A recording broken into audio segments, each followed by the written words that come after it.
Bienvenidos a Ghost en Español. Todo sobre la banda Ghost en tu idioma.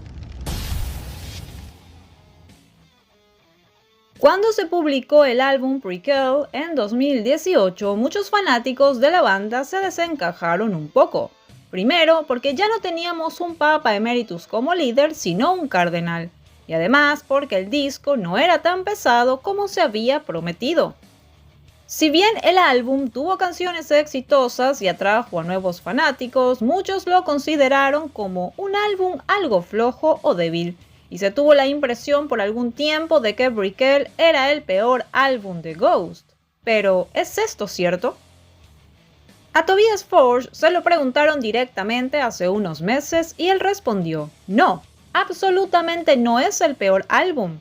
Si voy a ser absolutamente pragmático, diría, ¿cuántas canciones tocamos realmente de ese disco? Hay canciones que funcionan muy bien en vivo y se ponen donde deberían, por lo tanto, es un álbum bastante fuerte.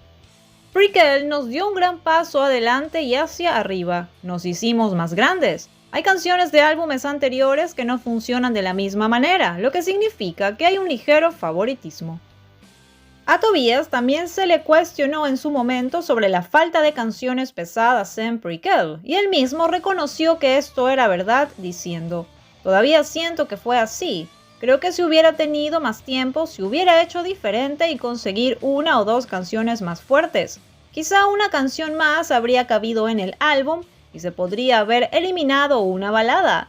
Años después de su lanzamiento, Pro Memoria y Life Eternal no me parecen malas, pero quizás son demasiadas. Durante la creación de Prequel, Tobias Forge se encontraba en plena demanda de los ex miembros de Ghost, lo cual lo afectó emocionalmente, y sobre aquello dijo: en aquel momento mi capacidad mental no me permitió poner una canción más al álbum. Sentí que había llegado al máximo. Era todo lo que podía hacer en ese momento. Finalmente, Tobias responde si Prequel es un álbum difícil de escuchar. Él dijo: de vez en cuando debo escuchar todos los discos cuando se ensaya y eso. No es divertido escucharlos, pero lo hago. Solo para tener cierta perspectiva, creo que Prequel es un disco muy tolerable, a pesar de todo lo que interfirió en el proceso.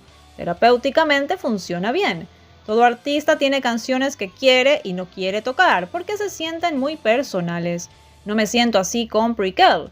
A la gente le gusta y suena bien. Gracias por acompañarnos. Si te gusta nuestro contenido, suscríbete. Síguenos en nuestras redes sociales. Además, date una vuelta por nuestros otros videos. Hasta pronto. Somos Ghost en Español.